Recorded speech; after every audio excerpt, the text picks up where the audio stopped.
Deep in the former Soviet Union, there is an exclusion zone, contaminated land that has evolved without humans for 25 years. Chernobyl. When disaster struck the nuclear power plant in 1986, almost 500,000 people were displaced. Then, in the absence of human life, wildlife filled the void. Now, forests, marshes, and fields teem with activity. But this is land that has long been locked away. The habitat is uncharted and the wildlife untested.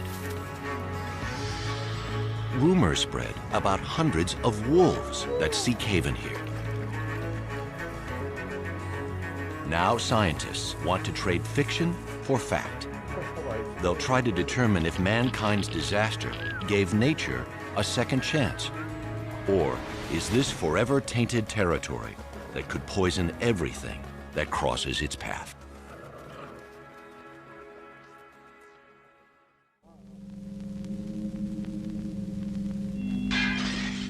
April 26, 1986. Meltdown at Block 4 of the Chernobyl nuclear power plant in the southwest of the Soviet Union. The equivalent radiation of 400 Hiroshima bombs is released. 400,000 people are forced from their homes forever. Clouds of radioactive dust drift across Europe, contamination on a continental scale. Hardest hit is an area of almost 1,100 square miles around the reactor.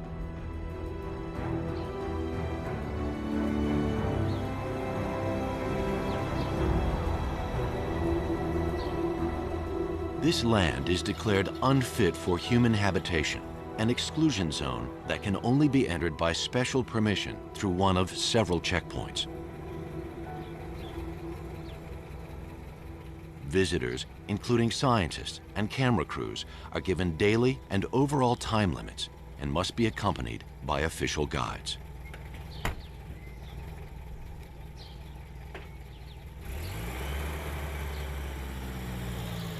Here, the well-kept countryside suddenly ends. When the Soviet Union broke up, the zone was split in two between the new nations of Belarus and Ukraine. The new border is strictly maintained, even within the zone.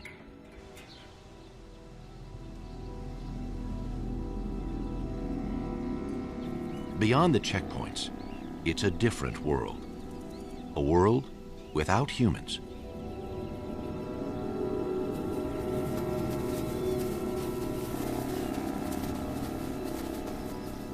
The zone, contaminated, radioactive, abandoned.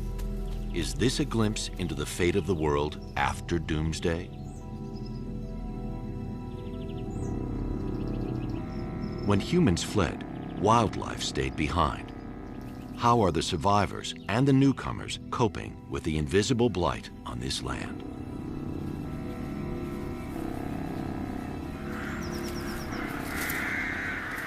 Residents and migrants alike know nothing of the lurking danger.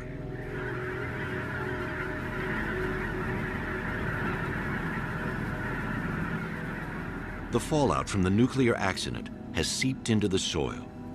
From the soil, radioactive particles are absorbed by plants. They've accumulated in the trees and have become concentrated in the organs and bones of animals. Yet strangely, the ill-fated reactor has not created a desert, but a lush wilderness. It's even invited in the very symbol of the wild, the gray wolf.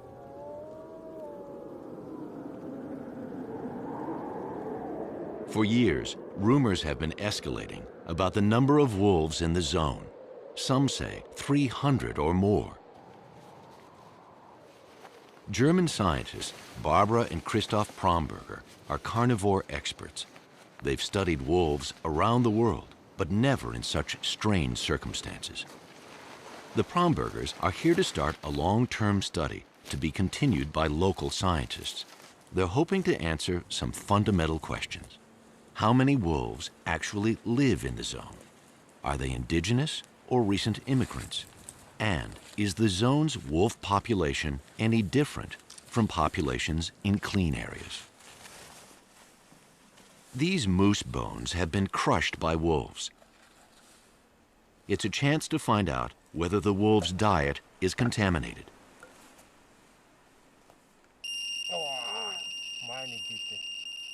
The radiation is 50 times normal.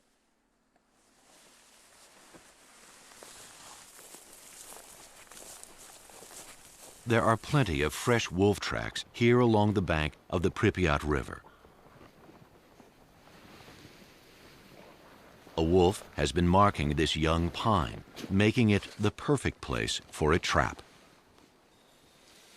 The protective gear is to prevent contact with contaminated soil and to avoid traces of human scent.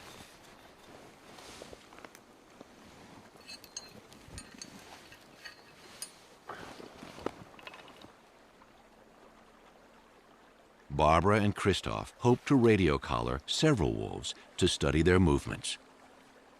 They bait the trap with wolf urine.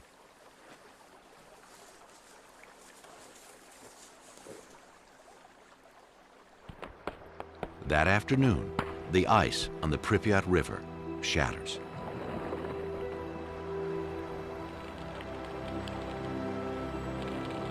The milling ice eats away at the banks and takes along contaminated sand.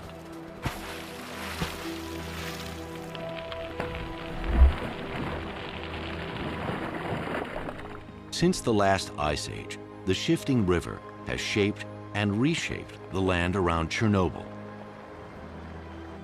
Now, it spreads radioactive contamination across the floodplain. The wolf traps are set far and wide, and to patrol them, Barbara and Christoph team up with local colleagues. They carry dosimeters that constantly monitor radioactivity, but they don't need protective gear as long as they don't dig in the soil. That was not the case in the spring of 1986. Great volumes of contaminated soil were removed and carted away. Entire villages were buried, a task that continues today. Tens of thousands of so-called liquidators were deployed to contain the horror of the nuclear disaster.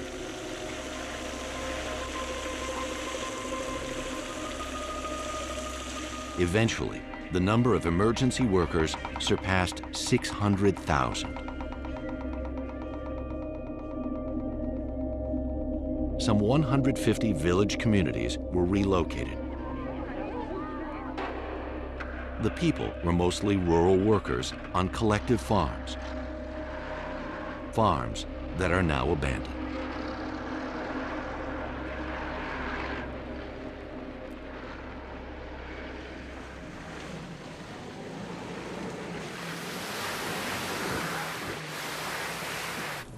Ten days after they set the traps, Christoph gets a message from the other team.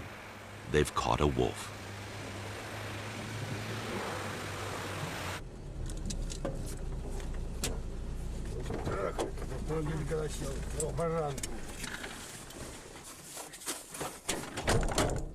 The state of the wolf population says a lot about an entire ecosystem.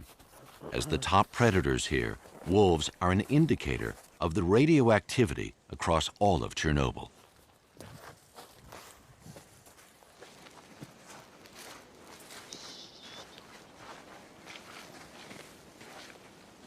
This wolf has been in the trap for a few hours. He is frightened, and he's playing dead. Behavior like this is typical for a young wolf. Barbara and Christoph have heard that more than 300 wolves live in the zone.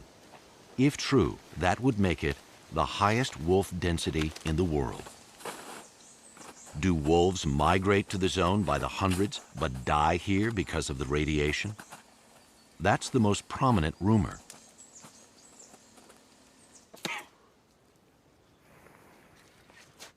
Or is the opposite true? Were all these wolves born here because there were no humans to hunt their parents and their prey?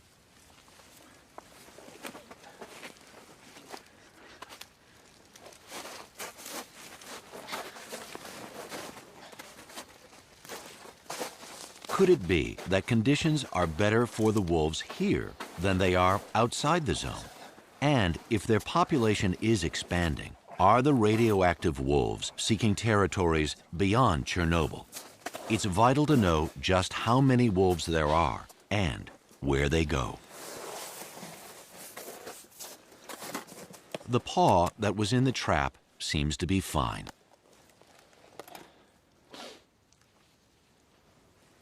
A radio collar will enable the team to keep track of its movements.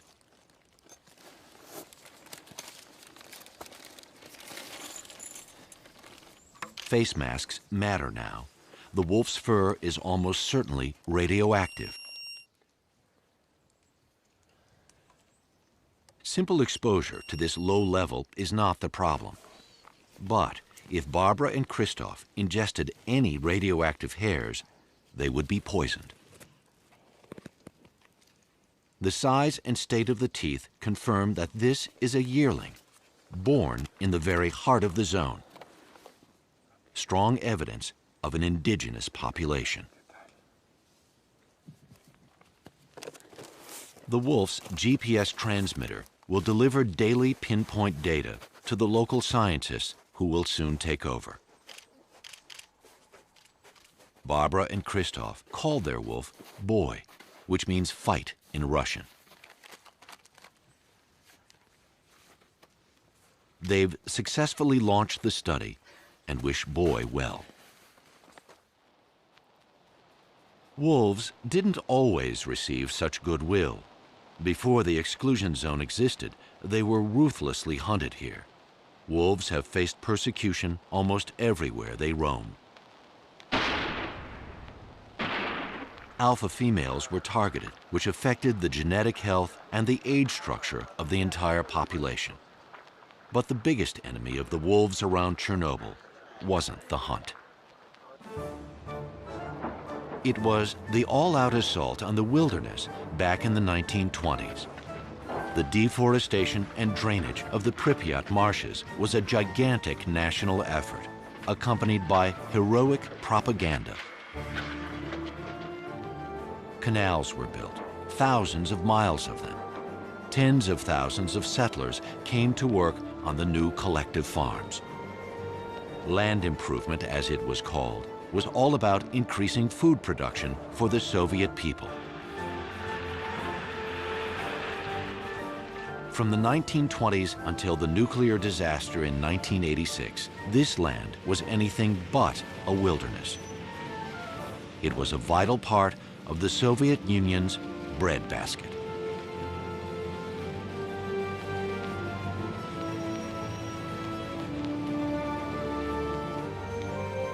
Today, the land outside the zone still looks the same.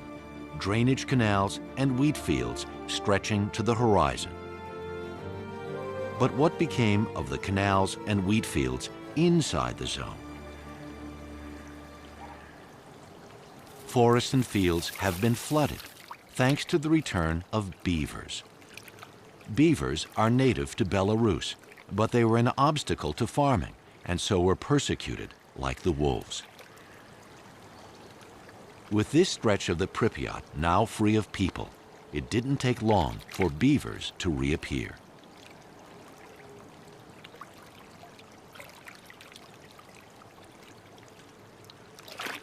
Thousands of them have been at work day and night, year after year, damming up man-made canals, undermining dikes, and restoring the marshes for amphibians, fish, shellfish, insects, otters, moose, and waterfowl.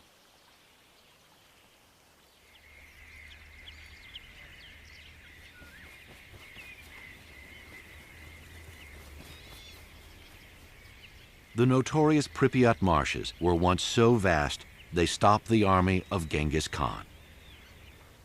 Now the swamps are back, thanks to a nuclear reactor and Europe's biggest rodent.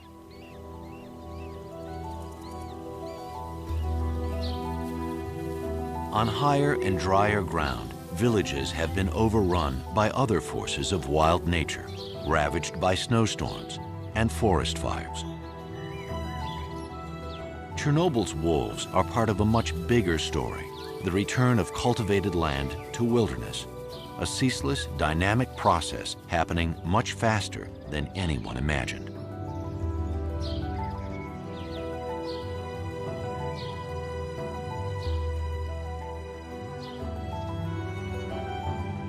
Here, aging fruit trees collapse onto roofs. Remnant orchards are harvested by wild boar, bears, and badgers. Ruins drown in waves of green. Garden flowers, once tended with care, are left to run wild.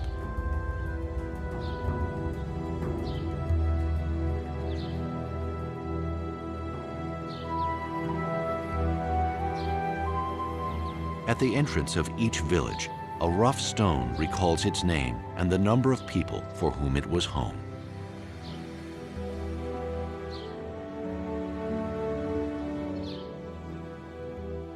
Two months have passed since Barbara and Christoph left the zone.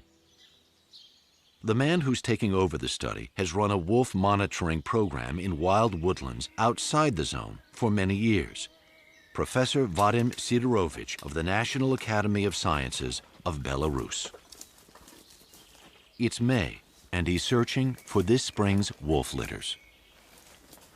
This is a typical place in Naliboki woodland where local wolf give birth. Why? First, this place is hardly accessible for people because even hard to move here. Second, it's well-sheltered habitat. It's easy for pups to escape, to hide under these uprooted trees. And third, there is enough water because a stream nearby, so even in summer drought, there is water for pups to drink. Anyone with less field experience and local knowledge than Vadim would never find a wolf den in this jungle.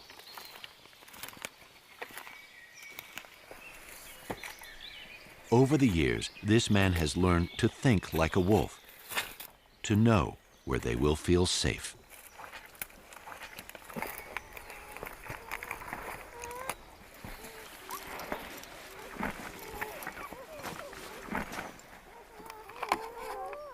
These pups are just a few hours old. Vadim will only stay for 20 minutes so the wolf mother is not kept away for too long. He counts the number of pups in the litter. He notes the sex of each pup and checks its health.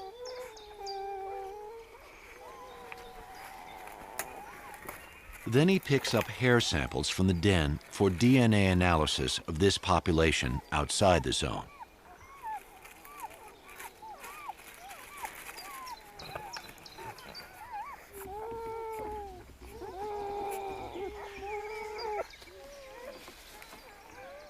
And plucks a few hairs from the pups as well.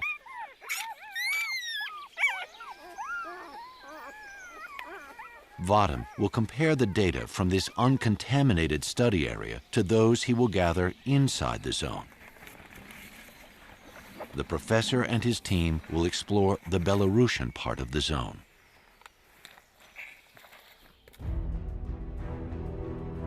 When the Soviet Union collapsed in 1991, the republics of Belarus and Ukraine declared independence, separating scientists working on either side of the border.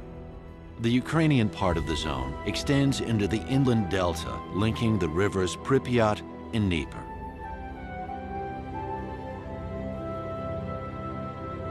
This is the site of the Chernobyl nuclear plant. In the very shadow of the reactor, Ukrainian wolf expert Marina Shkvirya has begun her own investigation of the wolves.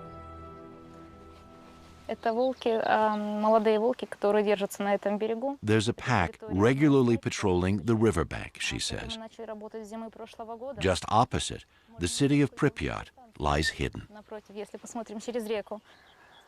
In a first survey, Marina explains, just looking at tracks in suitably dry weather, she's been able to create a map of the wolf territories in the Ukrainian part of the zone. She has discovered that there is no area of the zone where they are not found. Marina says this has always been a perfect habitat for the wolves. The years of cultivation in the Soviet era were simply a temporary inconvenience. She'll use the scat for dietary and genetic analysis in the lab.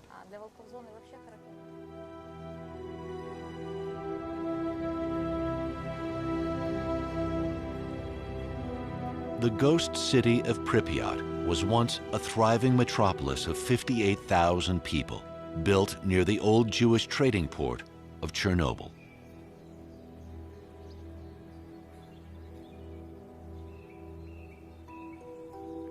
It must have been a pleasant place to live by any standard, a model Soviet city.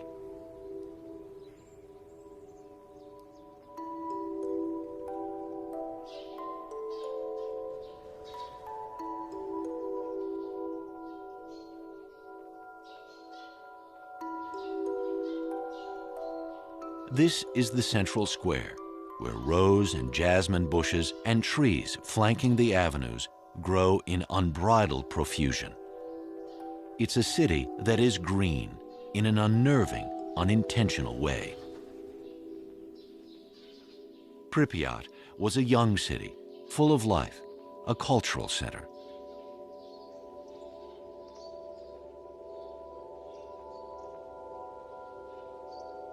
Well-educated and privileged engineers and scientists from the nuclear plant, research labs, and military installations raised their families here.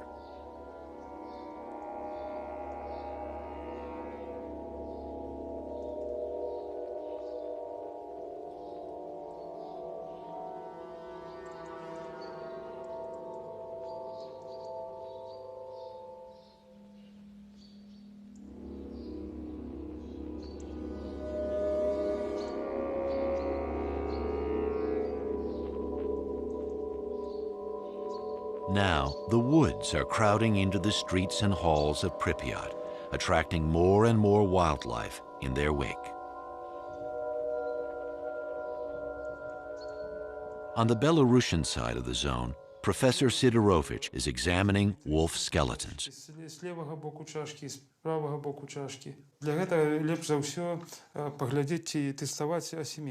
With his researcher, Grigory Ivanovich, the professor compares skeletons from inside and outside the zone to detect possible defects from radiation.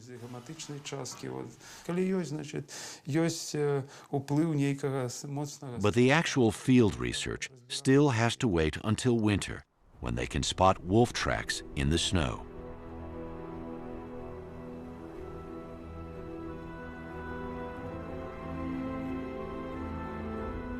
Today, after a snowstorm, 2 members of the study group are preparing to do just that.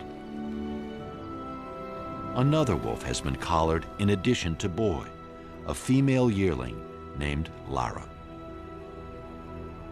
On the electronic map, the researchers find the wolves' most recent GPS position, the deserted village of Krasnozelye. The GPS record shows that the youngsters have spent the best part of this year together, always roaming around that village. That means they're siblings. But are they part of a pack? Fresh tracks may give the answer.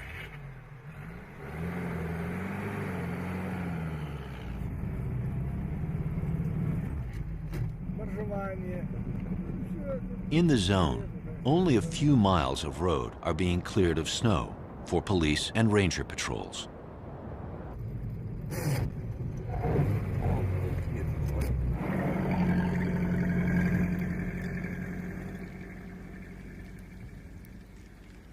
The bright side is that many animals now use these roads, so tracks and wolves are easy to see. An injured moose. The wolves will soon spot her. This white-tailed eagle is waiting for them to do their job. Wolf kills help eagles through the winter when the lakes are frozen and they can't fish.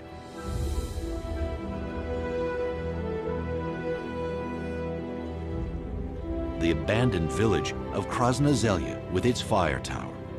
If Boy and Lara are part of a pack, this could be their headquarters.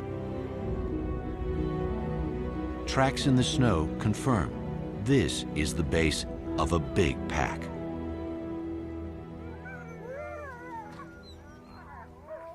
Krasna Zelya is surrounded by high, open ground.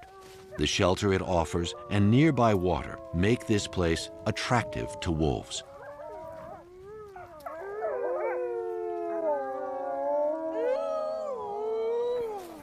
The researchers count 10 individuals, but there's no sign of Boy and Lara.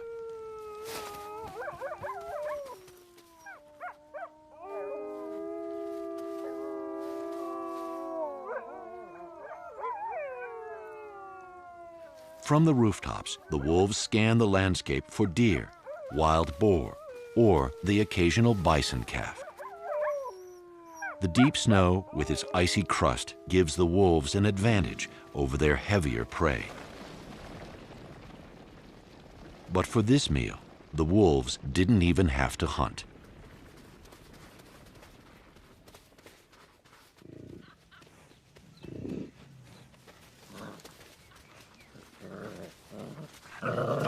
The calf has succumbed to the Russian winter.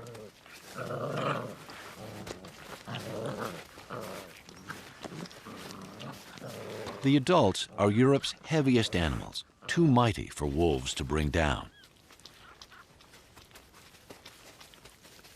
Bison have survived in Belarus and Poland since the Ice Age. Once it became obvious that other wildlife was thriving here, they were reintroduced to the zone in 1998.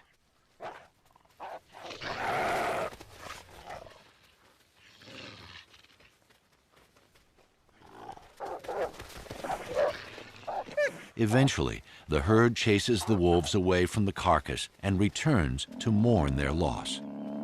This is typical bison behavior.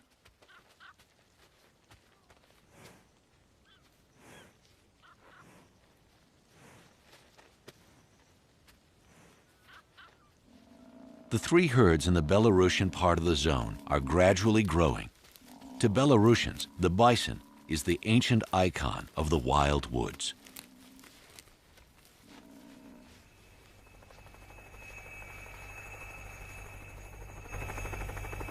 Until recently in Belarus, hunters shot wolves from helicopters. This is now banned. Vadim's colleague, Grigory Ivanovich of the wolf research team, is a zone ranger. He used to hunt wolves himself, but now flies over the zone spreading vaccination baits for wolves, foxes, and raccoon dogs to protect them against rabies.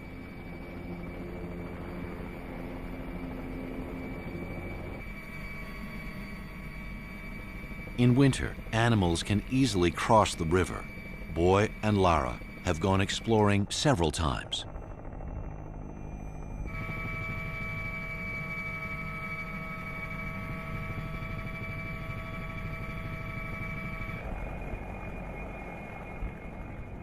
This abandoned factory attracts wildlife because it offers shelter in harsh weather. The entire area is crisscrossed with wolf tracks.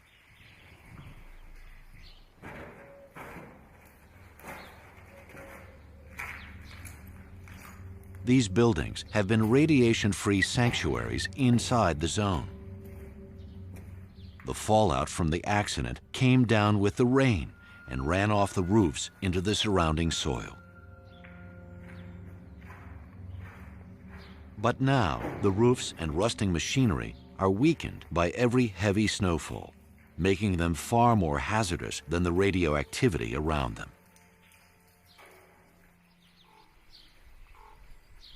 For big herbivores, winter is a desperate season.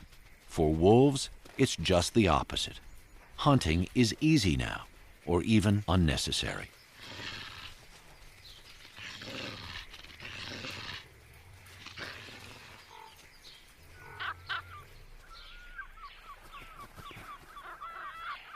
A number of species profit from meals brought down by wolves.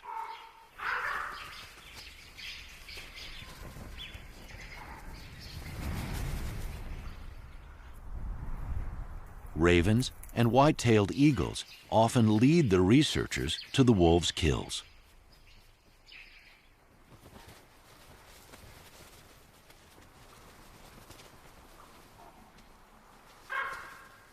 Right now, in the depths of winter, the eagles may act like scavengers, but they're really top predators, just like the wolves. Seeing them here in such numbers is another indication that this ecosystem is in robust health.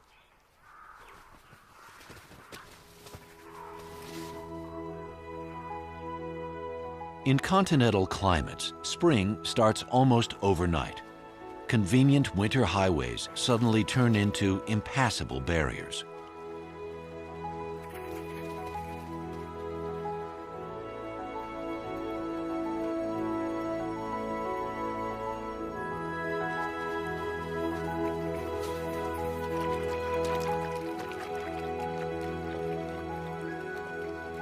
Eagles usually nest in big old trees, but the zone offers something even better. The zone's fire towers are manned only in the tinder-dry summer months. Eagles need them in the spring, so a timeshare is easy to arrange. Now, the months of picking at frozen carrion are past. Rivers, oxbows, and lakes are freed again. It's fishing time.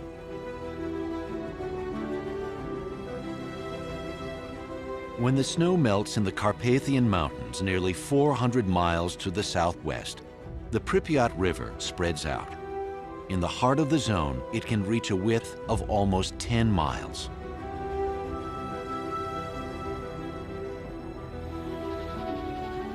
The water level rises by 25 feet. With dikes and canals all but destroyed, the Pripyat floods the abandoned fields and villages, accelerating the land's return to wilderness.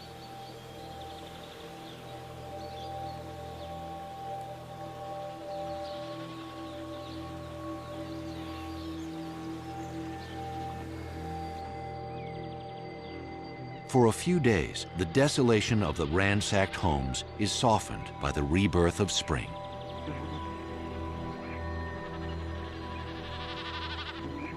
Blossoming orchards are a legacy of Chernobyl's happier days.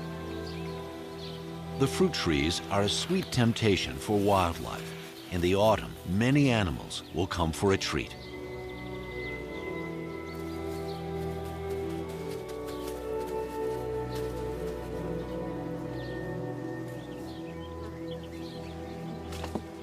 But now, Vadim's researchers have come here looking for wolf pups born in the zone.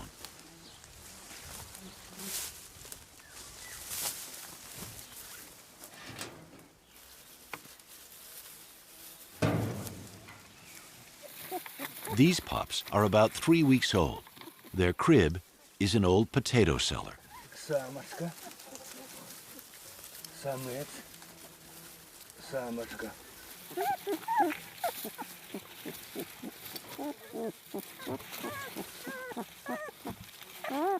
Grigori has found 3 litters, final proof that there is an indigenous population thriving in the very heart of the zone. Scientists, rangers, and guards are only given a limited time in the zone to keep total radiation exposure down to a safe level.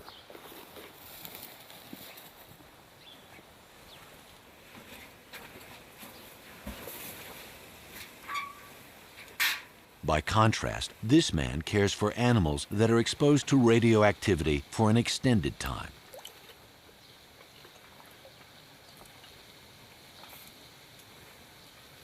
White rats are often stand-ins for humans in potentially dangerous experiments. After their exposure period, the rats are taken to a lab for a series of tests. So far, it is not proving easy to establish clear links between low-level long-term radiation and health risks, even in the rats, let alone in humans. But scientists will continue to monitor these rats for any ill effects.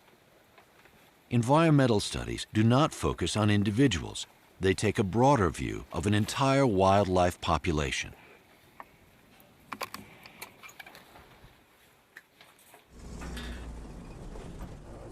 One important study of the effects of a radioactive environment on wildlife is being conducted in a highly contaminated area close to the reactor.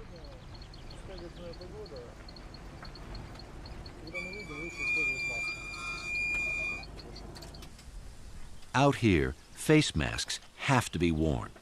The day is windy and dusty, and the reactor is less than a mile away.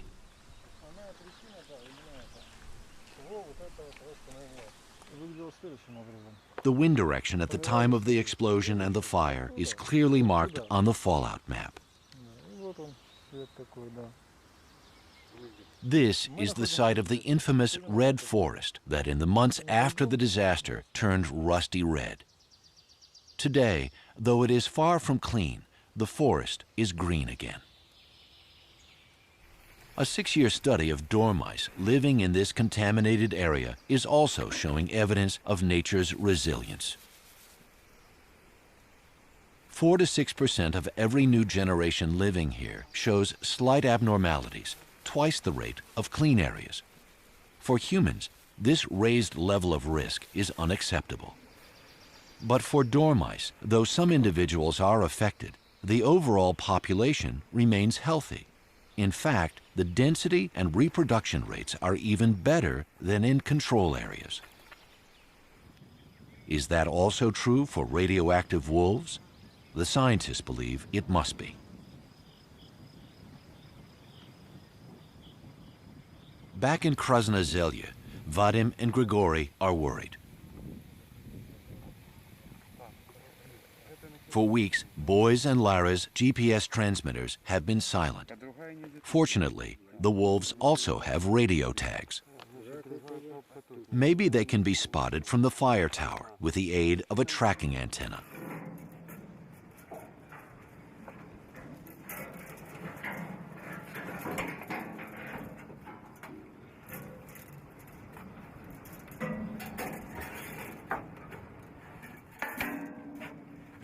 But the landscape is almost deserted. No sign of Boy or Lara. They just get a brief glimpse of an unidentified wolf in the distance.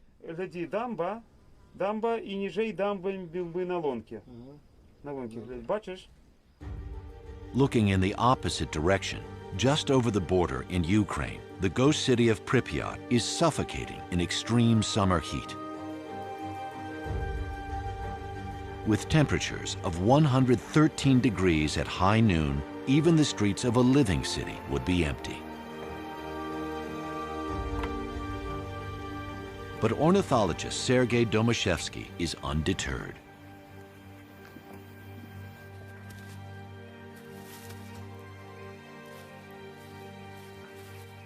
This raptor specialist is monitoring several broods of peregrine falcons around the city.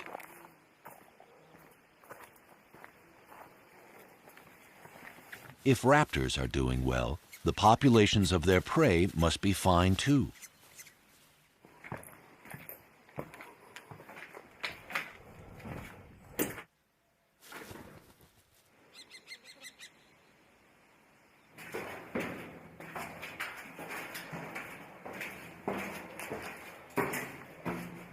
The nesting season is the ideal time for monitoring the strength of a raptor population.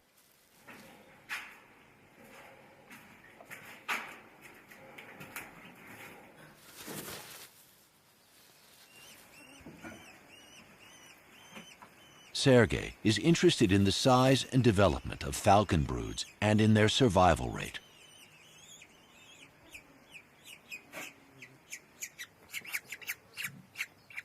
His observation is that in the zone, falcons and eagles have established healthy populations. From many of Pripyat's tower blocks, there's a view of the reactor that abruptly froze the city's history. Chernobyl's man-made cooling pond is highly contaminated. A long, narrow causeway links the shore to a small island. Giant catfish, 8 feet long and more, thrive here. They're too big to be hunted, even by these huge white-tailed eagles. The stunning size of the pond's catfish and carp has nothing to do with radioactivity, but rather with their age. The fish keep growing all their lives. Catfish can live for almost a century. Since the meltdown, these survivors have lived undisturbed in the shadow of the reactor. Out on the small island, in the middle of the pond, white-tailed eagles come to eat their prey. These Amur carp look to have weighed 30 to 40 pounds. The eagles must have dragged them ashore. Their talon marks convey the power of these birds. The researchers want to check how contaminated the fish bones are.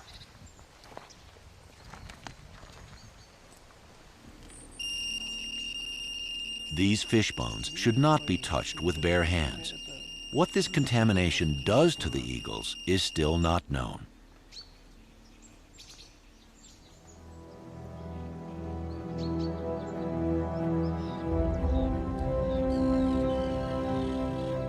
Sunrise over the old Chernobyl river port. The accident left many ships stranded. Only a few hulks remain. From here, the researchers take a trip down the Pripyat, through the inland delta, to its confluence with the river Dnieper.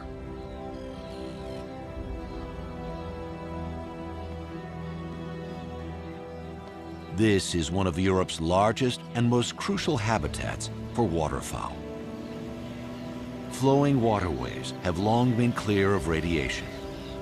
Out here, the fish can safely be eaten, even by humans.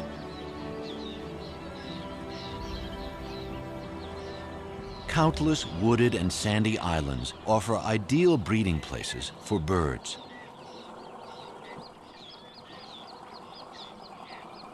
There are colonies of sand martins, cormorants, cranes, and herons, around 120 species in all.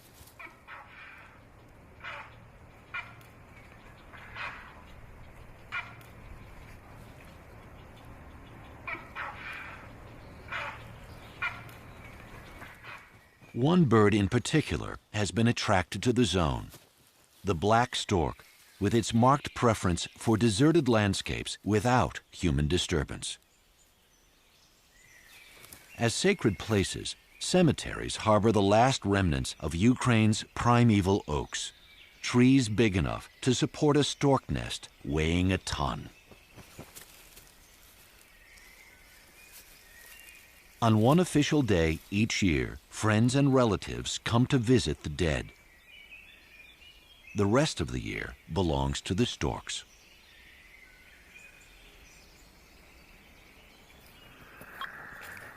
Late summer, Vadim Sidorovich tries his luck again, hoping to spot Boy and Lara. A stretch of road near Krasnozelye is the borderline of the Pax territory.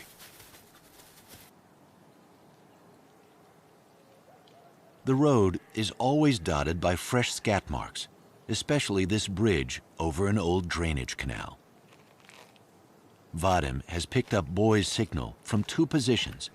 He must be nearby, somewhere down this road.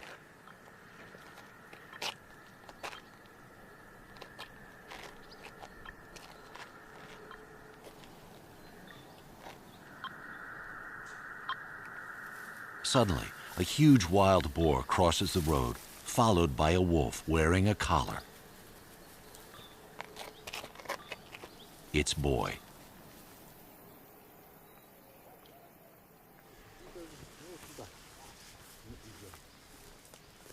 On his wolf patrols, Grigory noticed a strange change in the landscape, and he wants to consult Vadim.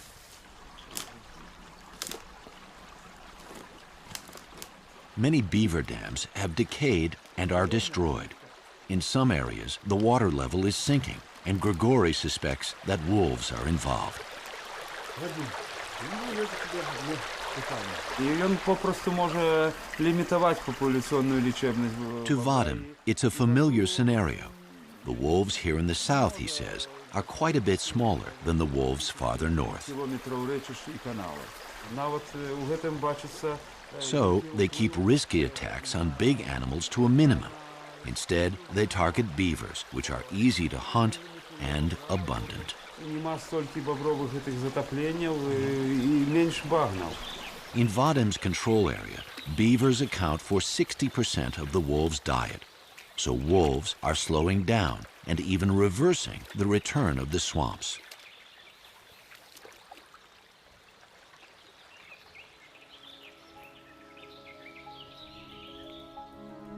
Since the last ice age, this land was roamed not only by big hooved animals like moose, deer, and bison, but also by wild horses.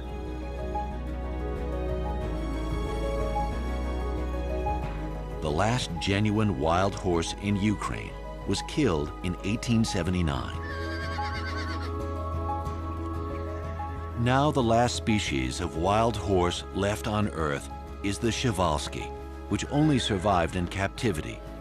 Groups of Przewalskis have been released here since the 1990s to help restore the land's original biodiversity.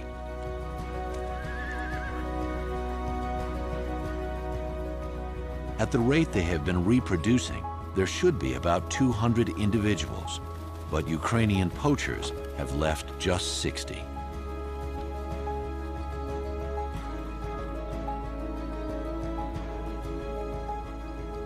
During the 20th century alone, human history dealt devastating blows to this wetland wilderness. It has been ravaged by the battles of 2 world wars and the improvement craze of the Stalin era. Ironically, the world's biggest nuclear disaster has turned it into a unique refuge for endangered species.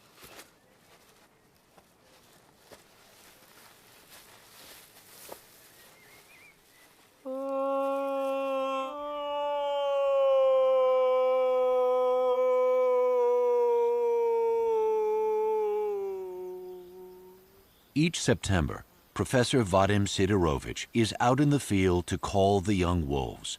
It's a way to see each litter and estimate their survival rate.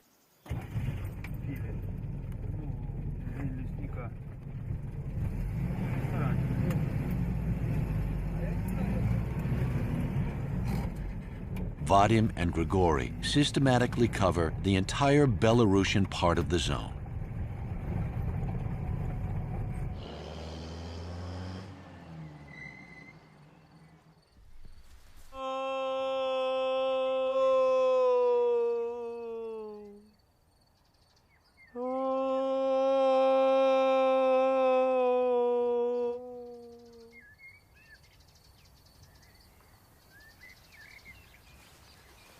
Wolves have been Vadim's life.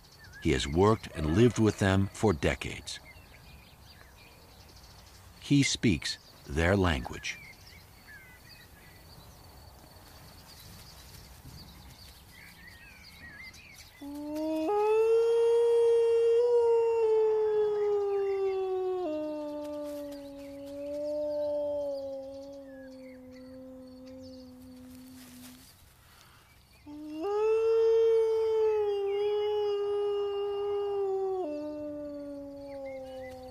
Within a week, Vadim identifies the territories of 17 packs.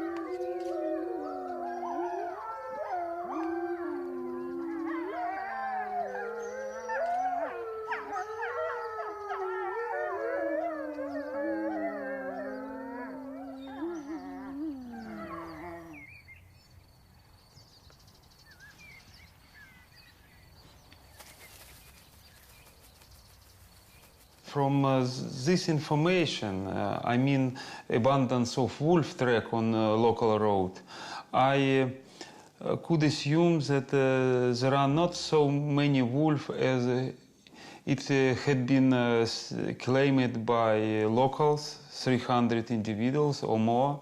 By comparing similar information, similar observation done in Naliboki woodland on the same area as Chernobyl zone, Belarusian part, I could assume that plausible maximum of wolf population number in Chernobyl zone is 120.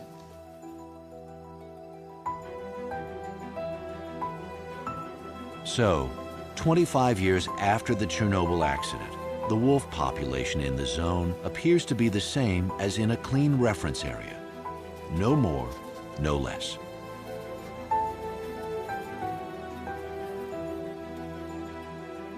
For humans, this land is lost. But in a strange twist of fate, wolves may have gained an unlikely chance to survive in peace in the shadow of a nuclear disaster.